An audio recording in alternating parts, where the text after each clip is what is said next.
yang keluar. Okey. Intonasi dan suara penting. Keyakinan diri nampak jelas di wajah. Mungkinlah, ada tak nampak keyakinan diri? Walaupun saya sebenarnya ini pertama kali saya menyampaikan tentang tajuk ini. Tapi disebabkan minat dengan tajuk ini, memang saya nak. Zana dah berapa kali cakap dengan saya, tak apa Kak Zee nak tunda hari lain pun boleh sebab Kak Zee tengah sibuk. No Zana, kalau nak selesaikan ni. Benda ni saya suka. So bukannya kita nak belagak ke apa. Itu masalah kita kan. Suka fikir negatif. Buang jauh-jauh. Tapi kita nak membantu rakan-rakan supaya mengambil yang baik, buang yang buruk. Okey. Saya cakap terus terang. PowerPoint ini memang saya letak nama saya, tapi saya ambil daripada internet. Dengan bunyi-bunyian tadi itu, animation itu semua datang daripada internet. Tak sempat saya nak sediakan. Okey.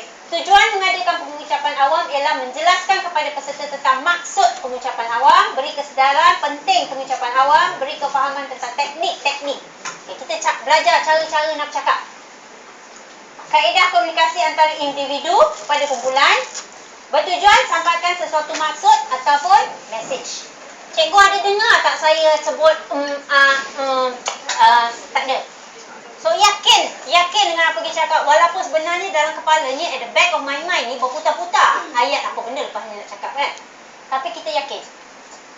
Tujuan kita pengucapan awam ialah banyak sebab. Memberi arahan dan amanat, mempengaruhi orang. Hari ini saya cuba nak mempengaruhi cikgu di samping menyampaikan maklumat, mendapatkan pandangan kerjasama, mendidik. Hari ini juga cuba mendidik, menyampaikan ucapan perasmian penutup. Cikgu pernah tak berucap?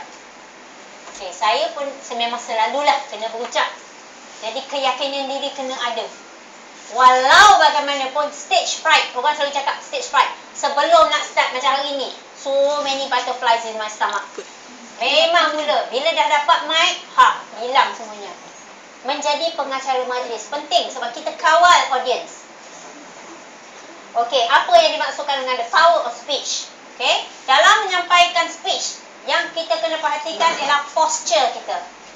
Cara kita berdiri, bentuk badan kita. Begini. Okey, tidak yakin tau tu sebenarnya. Tone kita, pace kita iaitu kita punya laju sangat ataupun perlahan. Okey, pause, kita ada pause. Iaitu kita tengok berhenti sekejap.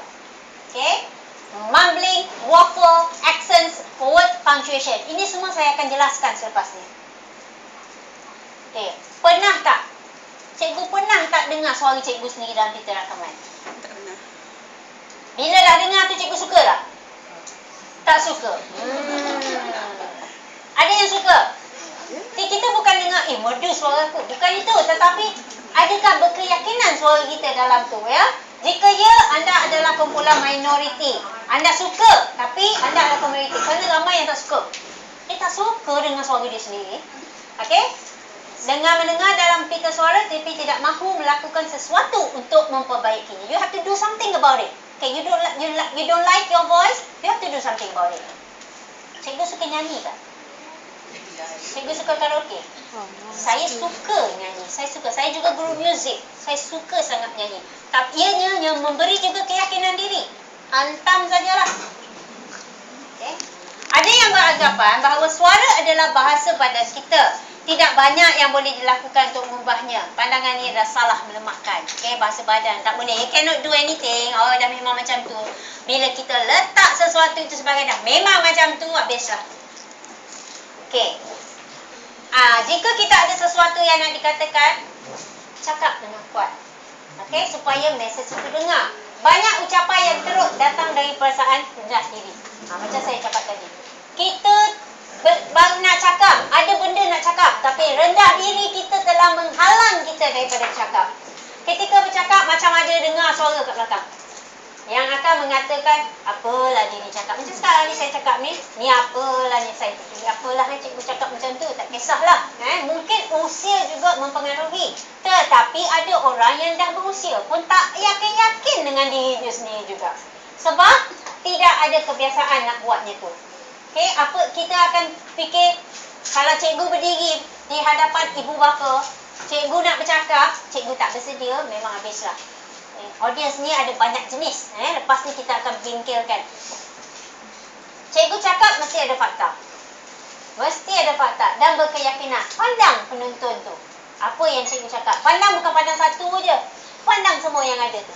Tapi sebenarnya pandang tu bukanlah kita tengok betul-betul. Kita macam pandang tapi kita pandang semua orang. Okay? Tidak, orang akan, kita akan rasa seolah-olah orang kata kita cakap tak menarik. Okay? Tak cukup maklumat. Oh, nanti pendengar tengah dah jemu katnya apa yang aku cakap ni. Pendengar akan bantah katnya apa cakap ni. Dan mereka akan betul jika kita masih dan kalau kita fikir macam tu, betul lah apa yang dia cakap. Ni tak ada keyakinan diri dia cakap ni. Sebab kita yang memikirkannya begitu. Okay, selagi suara-suara ni mempengaruhi fikiran kita, akibatnya akan buruk, langsung kita tak cakap. Kita harus pilih, jika begini, baik diam. Atau biarkan diri aja yang sakit perut, bercakap dengan laju, bercakap dengan laju nak apa? Nak cepat siap. Habis, 5 minit best. Padahal ucapan kita setengah jam, 5 minit dah siap. Orang faham, tak faham, belakang kira. Okay? Right. Kita juga boleh berbunyi seperti membebel dan tergagap-gagap jika kita terus mendengar dan terpengaruh dengan. So, jangan dengar. Jangan fikir orang akan cakap masa kita bercakap tu. Nanti orang fikir macam ni, nanti orang fikir macam tu. Sebab itu akan buatkan kita tergagap-gagap, kita akan membebel tak apa-apa dan kita akhirnya akan marah orang penonton kita tu. Sebab apa? Penonton tak ada apa-apa. Kita yang fikir dia macam tu. Okay, ini pembaca. Pembaca di sini bermaksud pembaca berita. Pembaca berita berupaya membentuk kemahiran untuk bercakap dan masa sama dia terima mesej. Kita tahu kan? Dia ada ni kan? Dia boleh terima mesej, dia boleh pandang monitor dia tu. Sebab dia dah berlatih begitu. Tapi kita bukan pembaca. Bila kita dengar je, kita dah mula kelang kabut. Kita dengar banyak suara je, kita dah kelang kabut. Okay, bayangkan jika anda memberi ucapan ketika ada suara lain yang sedang bercakap dengan anda. Kita tengah bercakap ni, orang tengah bercakap dengan awak. Boleh tak awak fokus? Kita cakap tuan-tuan dan puan-puan. Lepas tu kita dengar orang lain cakap macam. Okay? Nah, jadi kita perlu jelaskan suara kita. Minum air. Nah, tengok saya ada minum juga tadi. Sebelum saya tiba je tadi, saya dah minum air dalam kereta. Okay? Memang air mineral sentiasa ada. Okey, saya rasa bangga kerana dapat hadir pada hari ini. Adakah awak telah pasti siapa yang hadir untuk sampaikan topik yang saya gemari? So, kita kena yakin. Kita suka. Jangan kita cakap, saya tak berapa yakin dengan topik kita hari ini, tapi saya akan cuba. Orang yang datang akan kata, kita tak nak orang yang mencuba yang tak yakin. Kita nak orang yang yakin. Okey? Dan subjek yang kita cakap tu, kita mesti tunjuk yang kita tahu. Kita buat homework tentang tajuk tu. Jangan kita kata tak pasti je. Okey? Dan kita boleh pula cakap dengan penonton, awak mesti tahu lebih dari saya. Kalau dia lebih tahu dari kita, dia tak datang. Sebenarnya kita lebih tahu dari dia. Sebab itu dia datang nak dengar. Dia bukan nak test. Kita kadang-kadang fikir orang nak test kita. No. Ucapan akan menjadi lebih teruk dan bencana. Okey? Pastinya kita berfikir dulu sebelum cakap. Dan komunikator yang baik dan seharusnya menilai reaksi pendengar ketika ia sedang cakap. Sambil saya cakap ni, saya menilai puan-puan semua. Sebenarnya. Okey? Sebab mana yang pandang, mana yang tak pandang, mana yang sedang ambil gambar, mana yang sedang pandang ke bawah, mana yang semua saya ambil reaksi. Tapi, saya tidak akan berfikir negatif. Sebab apa? Ada yang dengar. Yang tak dengar tu kita beranggapan dia letih. Berehat sekejap. Lepas tu nanti dia dengar lah. Okay? Jangan kita buruk sangka. Okay? Apa yang perlu kita elakkan ialah melihat reaksi akan menggelapkan fikiran kita dan kita akan mencacatkan kita. So, jangan fikir negatif. Ini secara ayatnya ialah jangan fikir negatif. Jika kita ada sesuatu untuk diperkatakan, keluarkan mesej dengan seberapa jelas yang boleh. Terdapat petua. Okey, apa petua dia? Bentuk badan, kedudukan badan. Jika ada slump, curl up, anda tidak akan benarkan paru-paru anda berfungsi sepenuhnya. Paru-paru adalah kekuatan bagi suara. Cikgu, dengar saya punya sebutan T macam mana? T Siti Nurhaliza adalah sangat yakin. Okay? T Siti Nurhaliza yakin. Tidak ada lain sebutan T dia tu.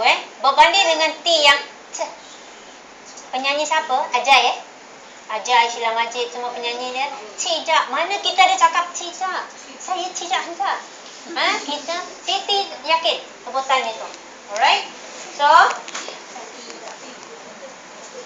kedua tone yang tadi yang kita deretkan tadi, the power of speech, suara yang mendatar tanpa nada sangatlah membosankan. Ada orang banyak ilmu tapi suara dia monotonous.